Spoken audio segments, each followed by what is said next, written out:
여름 될 때까지 우리 창세기 이야기로 다시 와서 요셉 이야기를 함께 나누려고 합니다. 창세기 37장. 네, 오늘 마치시고 교회 주소록이 나왔습니다. 최근에 한 5가정 이상 이사를 하셨거든요. 가정별로 한 부씩, 가정별로 한 부씩 뒤에 있습니다. 매년마다 우리 김연진 형제님 가정께서 섬겨주시는데 예쁘게 잘 만들었습니다. 책자처럼 가정별로 한 부씩 가져가 주시기를 바랍니다. 창세기 37장 전체를 볼 텐데요. 오늘 함께 봉독할 말씀은 18절부터 28절까지 말씀입니다. 창세기 37장 18절부터 28절 한 절씩 교독하겠습니다. 제가 18절 말씀을 먼저 봉독합니다. 요셉이 그들에게 가까이 오기 전에 그들이 요셉을 멀리서 보고 죽이기를 꾀하여 자 그를 죽여 한 구덩이에 던지고 우리가 말하기를 악한 짐승이 그를 잡아먹었다 하자. 그의 꿈이 어떻게 되는지를 우리가 볼 것이니라 하는지라.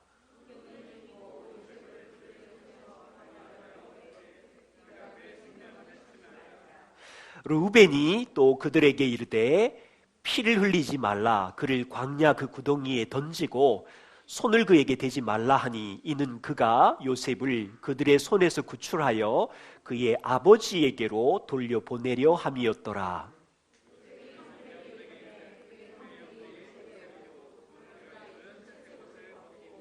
그를 잡아 구덩이에 던지니 그 구덩이는 빈 것이라. 그 속에 물이 없었더라.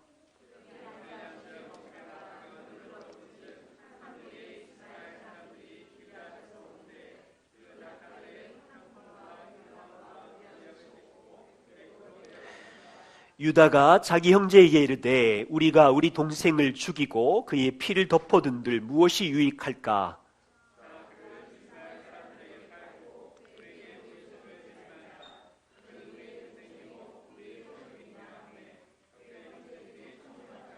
28절 함께 보시지요. 그때에 미디안 사람 상인들이 지나가고 있는지라. 형들이 요셉을 구덩이에서 끌어올리고 은 20에크를 이스마엘 사람들에게 팔매 그 상인들이 요셉을 데리고 애굽으로 갔더라. 아멘. 네, 우리 이 말씀을 함께 나눌 때 하나님께서 은혜 주시기를 같이 기도하겠습니다. 은혜의 하나님, 우리가 하나님 아버지의 인도하심과 인생의 도우심이 무엇인지 요셉의 가정을 통하여 야곱의 가정을 통하여 함께 배우기를 원합니다. 이 말씀을 나눌 때에 우리 인생을 향한 이 교회와 우리의 삶을 향하여 하나님께서 어떠한 섭리와 인도하심으로 이끄시는지를 배워갈 수 있도록 도와주십시오. 성령님께서 각 사람 마음에 은혜를 주시고 우리의 인생에 보이지 않는 하나님의 강건하신 손에 기쁨과 감사가 있게 하여 주시옵소서. 예수님 이름으로 기도드립니다. 아멘. 오늘부터 우리는 창세기 야곱 가정 요셉의 인생에 대한 이야기를 함께 살펴보겠습니다. 많은 그리스도인들이 성경 인물 중에서 요셉을 좋아하지요. 요셉을 좋아하는 이유가 제가 생각할 때 일반적으로는 요셉이 10대에 꿈을 꾸었고 비전을 가졌는데 하나님께서 요셉의 비전을 들어주시고 요셉을 국무총리로 그의 인생을 형통하게 하셨고 그래서 우리도 하나님을 믿고 꿈을 꾸면 형통한 인생을 주신다는 것 때문에 요셉을 일반적으로 좋아합니다. 그러나 창세기 요셉의 이야기를 추적해서 보시면 믿음은 꿈대로 성공한다는 주제가 전혀 아닙니다. 창세기 37장부터 50장까지를 살펴보시면 하나님은 약속을 받은 야곱의 가정이 요셉의 인생이 얼마나 망가진 죄인인지 말하고 있습니다. 그리고 하나님께서는 이 형편없는 야곱의 가정을 어떻게 주권적으로 약속을 따라 인도하시면서 하나님이 의도하신 계획을 이루어 가시는지, 그 하나님의 섭리의 내용이 창세기 후반부의 중심 주제입니다. 오늘 우리는 37장부터 출발을 하는데 37장 한 장 안에 야곱 가정에 제약된 모습들이 짧지만 구체적으로 언급이 되어 있습니다.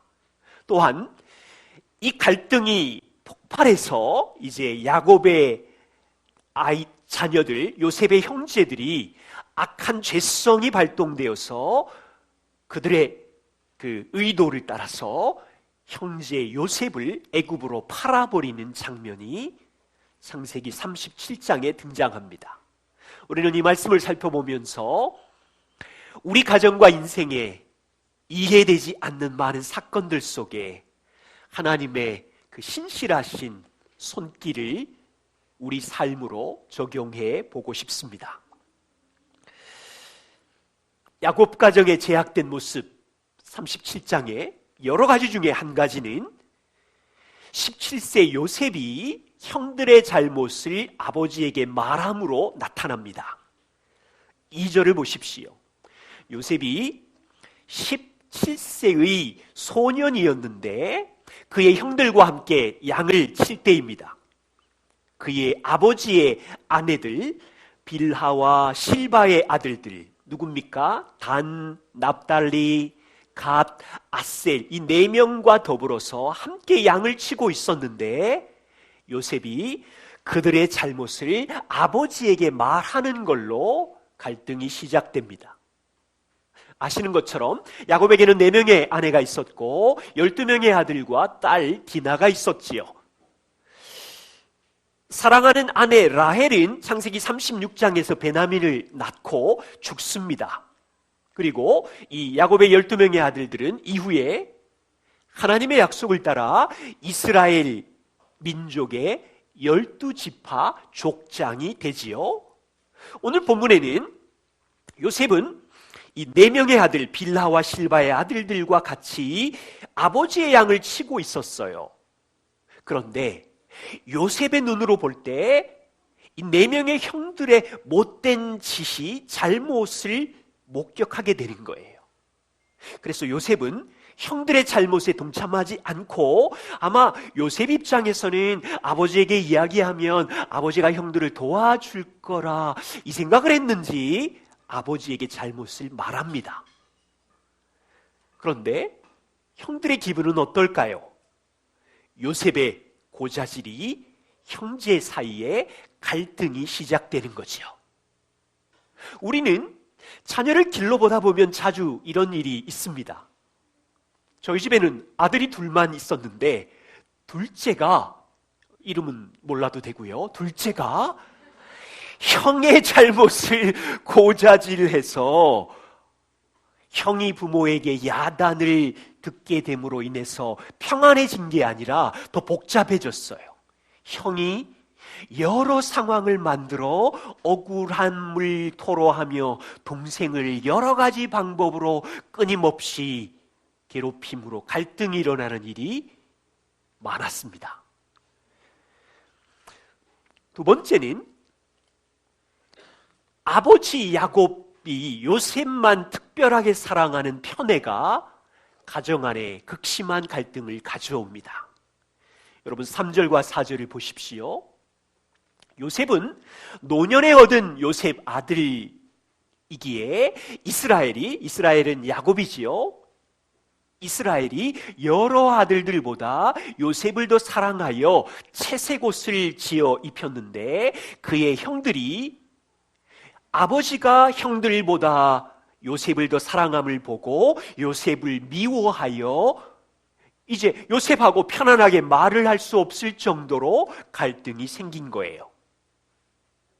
예를 들면 김민수 형제님 가정 안에 승준이에게 부모님이 10만 원짜리 신발을 사주었는데 첫째 수아에게는 10,000원짜리 신발을 사주면 어떻게 될까요?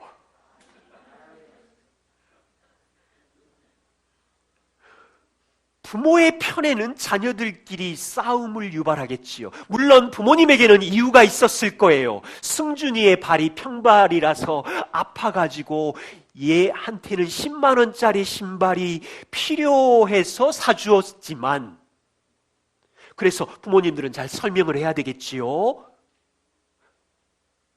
그런데 이런 편애가 지속되고 쌓이게 될 때 자녀들끼리는 갈등과 아픔이 있게 되는 거예요. 야곱 가정을 보십시오. 요셉이 처음에는 형들의 잘못을 어쩌면 좋은 의미로 아버지에게 말했지만 이 4명의 형제들과 갈등이 시작되었고, 아버지의 편애로 인하여 모든 형제들이 야곱을 미워하고 시기하는 더 심각한 상황으로 몰려갔어요.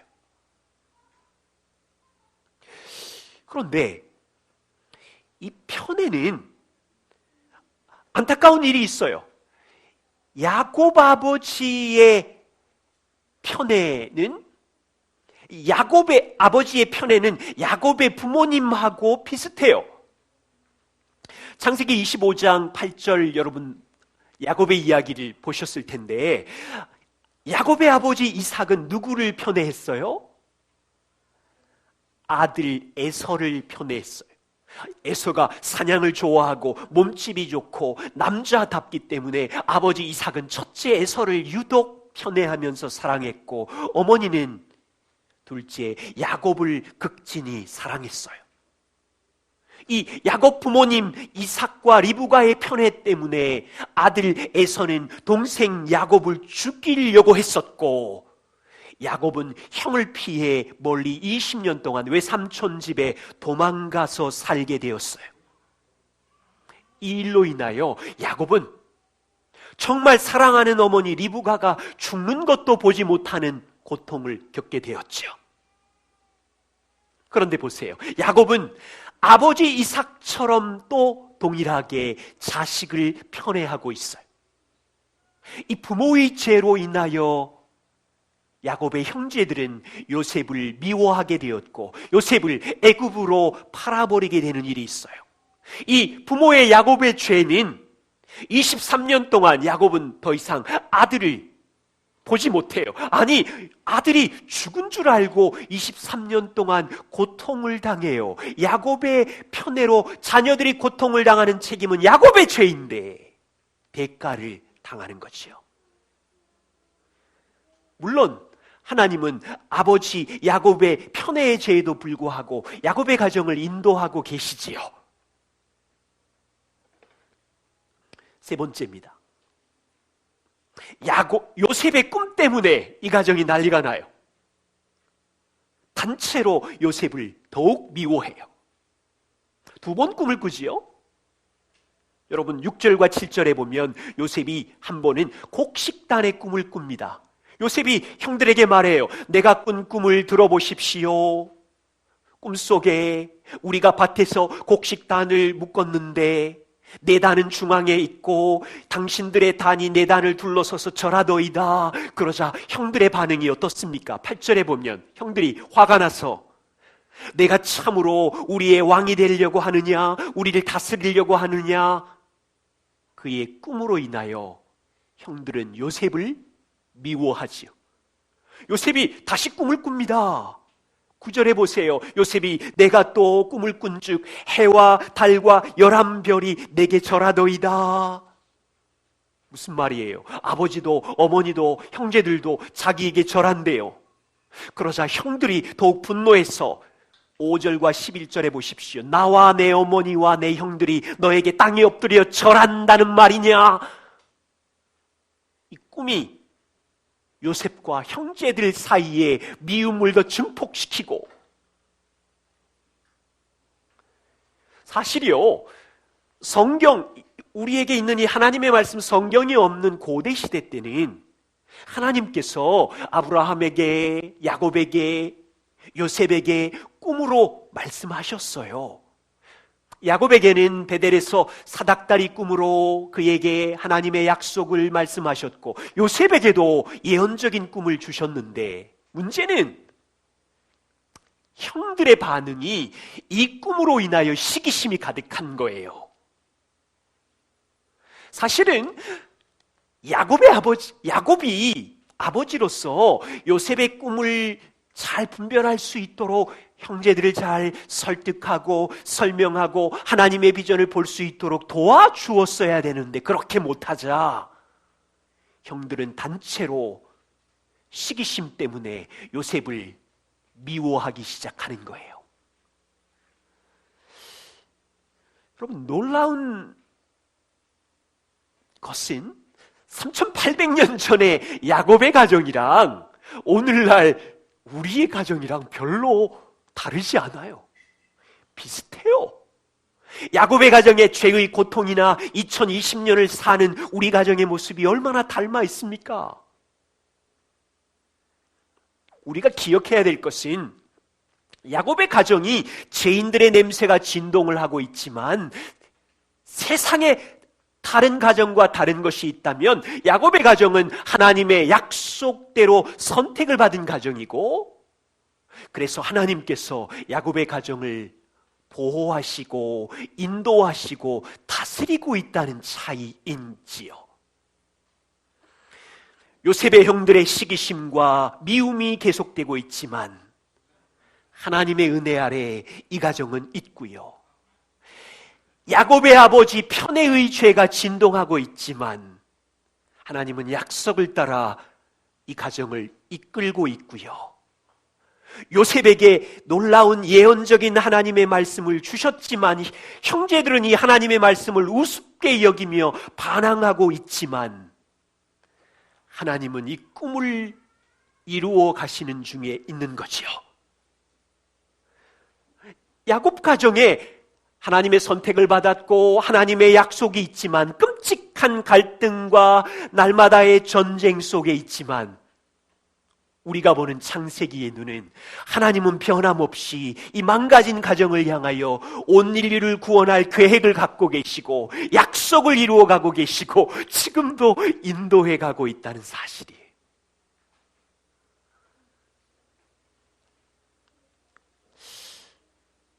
지금 미국 코로나 현황이 180만 명이 확진자가 넘었다면서요? 사망자는 10만 명이 넘었고 세상에 이런 재난이 어디에 있었어요? 얼마 전에 보셨습니까? 미국에서 의료보험이 없는 사람이 코로나19에 확진이 되면 보험 혜택을 못 받게 될 때 병원 치료 비용으로 CNBC 방송이 그 비용을 이렇게 얘기했어요. 의료보험 미가입자는 최소 42,500달러, 5,200만에서 최대 75,000달러, 9천만 원까지 청구될 것이다. 보이지 않는 전염병을 치료하기 위해 미국에서는 5천에서 9천만 원의 돈이 필요하대요. 여러분, 보이지 않는 야곱 집안에 있는 죄를 처리하기 위해서는 얼마가 필요해요? 우리 가정에도 지난주 보이지 않는 죄와 갈등으로 난리가 났는데 이 죄의 비용을 치료하는 데는 얼마나 필요해요? 10억으로도 해결이 안 되고요. 빌 게이츠의 전 재산을 팔아도 보이지 않는 죄를 해결할 값으로는 부족해요. 왜냐하면 죄값은 영원한 저주이기 때문에. 그런데 하나님은 당신의 아들의 피값으로 우리의 죄를 해결하신 다음에 우리 가정에 난리가 나고 망가지고 아버지의 죄, 엄마의 죄, 자식의 죄들이 지난주에도 깨어지고 상처를 가졌음에도 불구하고 하나님 아버지는 우리를 향하여 아들의 피값으로 우리의 죄값을 우리에게 묻지 아니하시고 지금도 자녀인 우리의 가정을 인도하고 계시잖아요.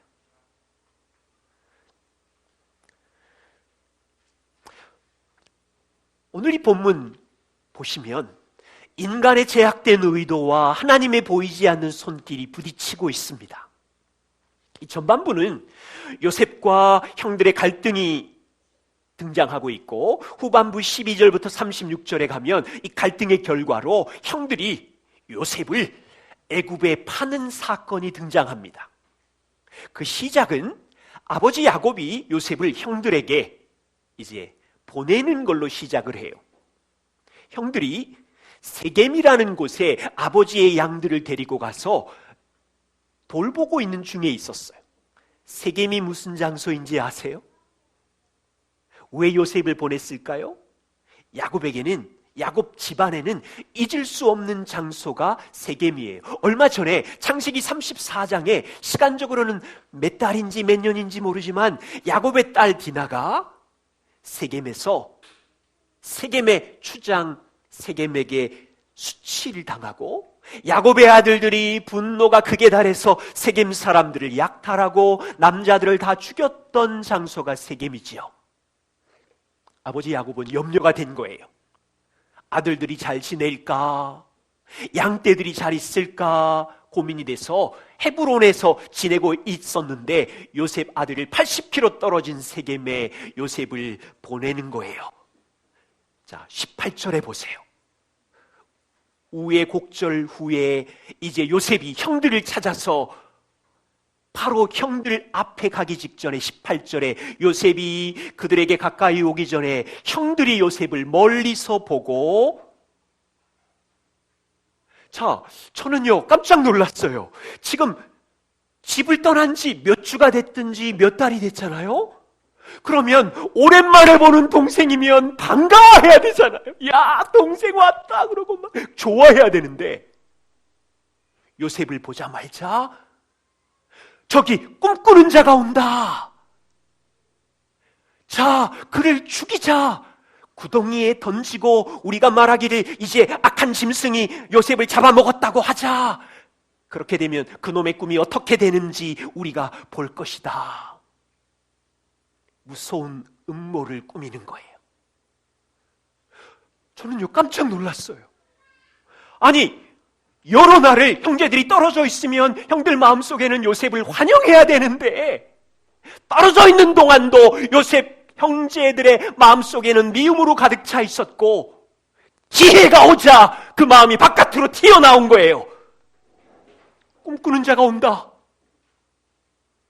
시기로 가득 차 있던 형제들의 마음속에 있던 것들이 이제 폭발하면서 이제 요셉의 꿈만 생각하면 부들부들부들 떨고 있다가 이제 기회가 생기니까 죽여버리자.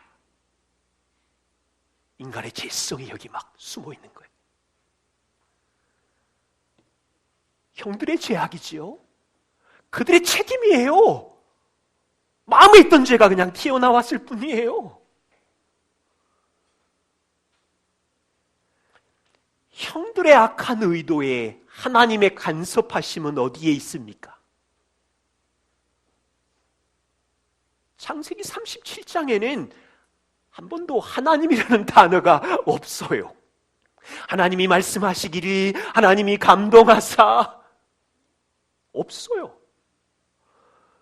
그런데 곳곳에 하나님의 손길이 있어요. 21절과 22절에 갑자기 르우벤이 등장합니다. 르우벤이 듣는 게 하나님의 놀라운 은혜예요.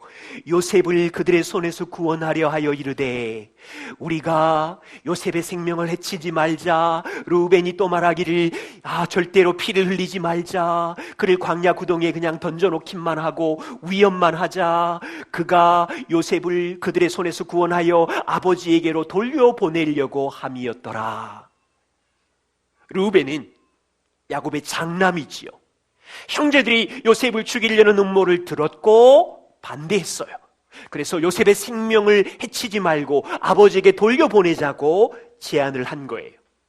저는 이 순간 르우벤이 형제들의 죽이려고 하는 음모를 들었던 것이 하나님의 보이지 않는 손길이라고 믿어요. 보세요. 요셉이 도착하자마자 다른 형들은 어떻게 합니까? 23절과 25절에 보시면 요셉의 형들은 요셉을 잡자마자 입고 있던 채색 옷을 벗겨버리고 요셉을 구덩이에 던져버려요. 저는요, 오늘 찬양하다가 이 장면이 생각났는데, 하나님이 이 순간 살아계시다면, 공의로운 분이라면, 진노를 내려서 이 악한 형제들이 멸해야 되는 게 공의로우신 하나님의 심판처럼 다가오는데, 하나님은 침묵하시는 것처럼 보여요. 그리고요, 형들도 요셉도 누구도 생각해보지 못했던 변수가 갑자기 나타나요. 요셉을 구덩이에 던져놓고 나서 형제들은 그 위에서 그냥 음식을 먹다가 눈을 들어보니 저쪽에 한 무리가 지나가는데 이스마엘 사람들이 물품을 실은 낙타를 끌고 애굽으로 내려가는 걸 보는 거예요. 그때 유다가 자기 형제들에게 말하기를 26절과 27절에 형제 여러분, 우리가 우리 동생을 죽이고 요셉의 피를 덮어둔들 뭐가 유익하겠습니까? 자, 이제 우리 요셉을 저기 보이는 이스마엘 사람들에게 팔아버리고 그에게는 우리가 손을 대지 맙시다. 그는 우리의 동생이요 우리의 혈육입니다. 형제들이 유다의 제안에 동의하고 요셉을 구덩이에서 끌어올리고 상인들에게 요셉의 몸값 은 20을 받고 팔면서 그 20은 서로 나누어 가진 거예요. 요셉은 애굽으로 보내졌어요. 생각할 것은 이것입니다. 왜 갑자기 그때 애굽으로 내려가는 상인들이 나타났을까요? 우연입니까? 하나님의 인도하심입니까? 저는 37장을 보면서 이 질문이 생겼어요. 요셉을 애굽으로 보낸 건 누구지? 누구의 의도가 성공한 거지? 37장에 등장하는 인물들을 추적해 보십시오. 아버지 야곱이 요셉을 애굽에 보냈습니까? 야곱의 의도는 요셉을 애굽에 보낼 의도가 1%도 없었어요. 야곱의 의도는 요셉을 형들에게 보내어서 형들이 세겜에서 양들을 잘 돌보고 있는지 살피고 요셉이 집으로 무사히 돌아오기를 원했었는데 야곱의 의도는 이루어지지 않았고 요셉을 잃어버린 거지요. 형들의 의도는 무엇입니까? 형들의 의도는 가장 무섭고 사악한 일이었는데 요셉을 죽여버리자. 차라리 없는 게 낫다. 이 형들의 의도는 르우벤의 개입으로 이루어지지 않았고 요셉은 죽지 않았어요. 자, 르우벤의 의도는 무엇입니까? 장남 르우벤은 요셉을 애굽에 보내려는 의도가 있었어요?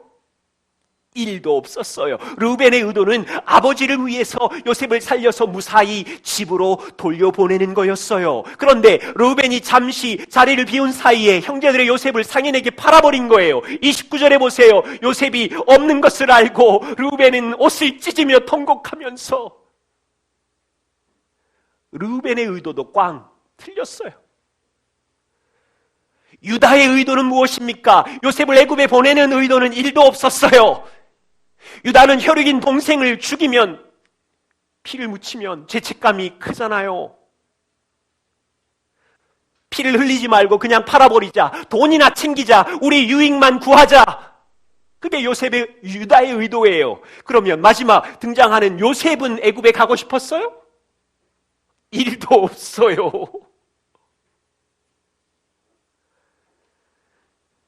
그렇다면 요셉이 애굽으로 가게 된 건 대체 누구의 의도입니까? 창세기 37장에 등장하는 인물 중에 아무도 요셉을 애굽으로 보낼 의도를 가진 사람이 없었어요. 단지 형들은 눈을 들어 지나가는 상인들을 보고 팔았을 뿐인데 그 상인들이 애굽으로 내려가고 있었기에 요셉이 애굽으로 간 것뿐이에요. 그러면 요셉이 애굽으로 가게 된 건 우연입니까? 사람들은 우연이라고 말하지요. 운명이라고 말하지요. 여러분 생각은 어떠세요? 하나님의 보이지 않는 손길과 섭리하심이 이 가정 가운데 있음을 믿으시나요? 믿음의 신앙인들 하이델베르그 요리문답 27절에 하나님의 섭리를 이렇게 말합니다. 하나님의 섭리는 전능하고 어디에나 미치는 하나님의 능력으로 마치 그가 손으로 그리하시는 것처럼 하늘과 땅과 모든 피조물 그분이 지으시고 그분이 보존하시고 통치하신다는 뜻입니다.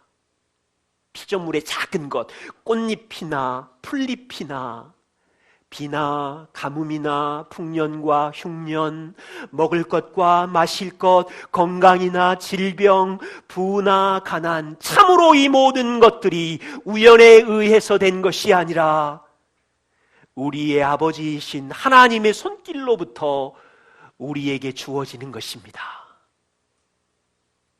믿음의 선배들의 고백입니다.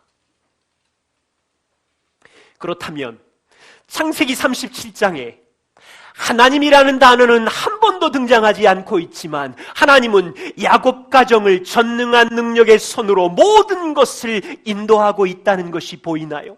애굽으로 내려가는 상인도 우연이 아니며 하나님의 주권적 능력을 벗어나서 생기는 일은 하나도 없었으며 물론 야곱 자식들의 악한 의도와 이거는 자기들이 책임져야지요. 자기들이 한 선택이니까.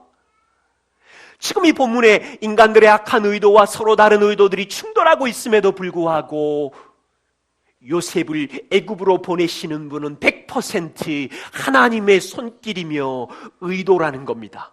이것은요, 제가 100% 주장할 수 있는 이유는 저의 주장이 아니라 요셉의 고백이에요. 처음에 요셉도 애굽으로 팔려갈 때는 전혀 이 하나님의 섭리를 이해하지 못했겠죠. 그런데 22년이 지나서 애굽에서 형들을 만나고 요셉은 이렇게 고백합니다. 창세기 45장 5절. 형님 여러분, 당신들이 나를 애굽에 팔았다고 해서 근심하지 마십시오. 한탄하지 마십시오. 당신은 악한 의도로 팔았지만 하나님이 우리의 생명을 구원하시려고 나를 당신들보다 먼저 애굽에 보내셨습니다. 창세기 45장부터 50장 요 5장 사이에는 17년의 시간이 지납니다. 창세기 50장 20절에 보면 형들은 애굽에서 요셉과 함께 17년 동안 살았지만 재밌어요. 여전히 동생을 판 죄책감에 시달리고 있어요. 두려워하고 있을 때 요셉이 이렇게 말합니다. 당신들은 나를 해하려 하였으나 하나님은 그것을 선으로 바꾸사 오늘과 같이 많은 백성의 생명을 구원하게 하시려 하셨습니다. 요셉은, 자 보세요. 오늘 창세기 37장은 요셉이 17세의 일인데 형들의 미움을 받고 애굽으로 가게 되는 1%도 이해되지 못하는, 애굽으로 왜 가는지 이해할 수 없는 상황인데 22년이 지난 39세쯤 되었을 때 요셉은 하나님의 의도를 알게 되는 거예요. 아, 그렇구나. 하나님이 야곱 가족과 후손의 생명을 구원하시려고 나를 먼저 하나님이 보내셨구나. 하나님이 하신 일이구나.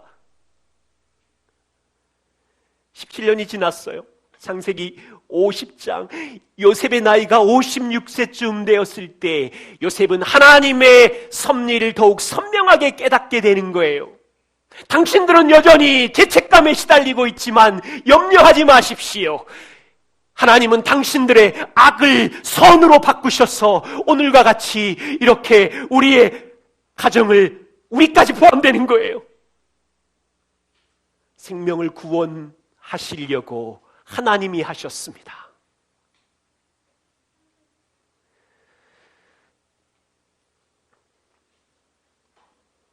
주님의 은혜길 성도 여러분, 지난 삶을 돌아보시면서 하나님의 섭리가 눈에 보이시나요? 저는요, 이해되지 않는 일들이 너무 많아요. 삶을 돌아보면 제가 중학교, 고등학교 시절에 신학을 하겠다는 의도는 제 기억으로 1도 없거든요. 근데 신학교를 갔어요. 정말 제가 10대 초반까지 목사가 되어야 되겠다고 의도를 갖고 생각해 본 적도 없는데 지금 목사로 살고 있어요. 저는요, 미국에 가겠다는 건 꿈에도 생각을 안 했어요. 영어 못하는 제가 미국에서 2년 동안 벙어리로 살 그때의 의도는 교회에 대한 질문이 너무 많으니까 고통스러워서 그냥 끌려 갔는데 미국에서 2년이나 살았어요. 글쎄, 젠장. 네, 하여간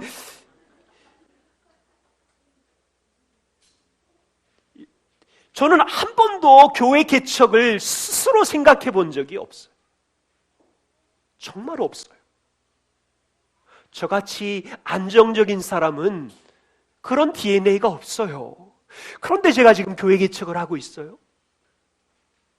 그리고 솔직히 말씀드리면 정말 여러분과 같이 훌륭한 지체들과 교회 공동체를 이루며 살 의도나 계획을 한 적이 없어요.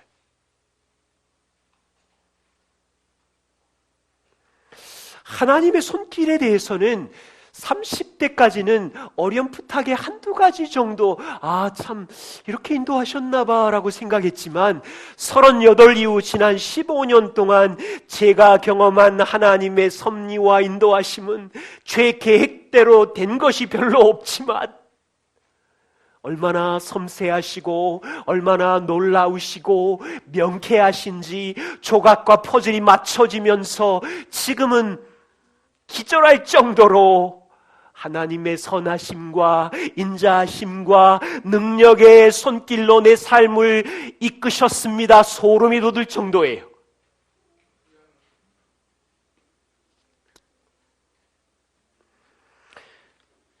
지금 코로나 때문에 미래가 예측 불가능한 일입니다. 코로나만이 아니라 우리는 죄인이기에 가정의 재정의 문제로, 자녀의 어려움의 문제로, 부부 갈등의 문제로, 수많은 질병의 골짜기들로 우리는 정말 어떻게 해야 될지 모르는 연약한 죄인입니다. 그런데 한 가지 아는 것이 있습니다. 아브라함과 야곱의 가정에게는 약속으로 그들을 인도하셨다면 하나님은 우리에게 아들 예수 그리스도의 십자가로 구원해 놓으시고 내버려 두신 것이 아니라 자녀인 우리 가정을 보존하시고 통치하시고 전능한 하나님의 은혜와 다스림 속에 있다는 사실이에요.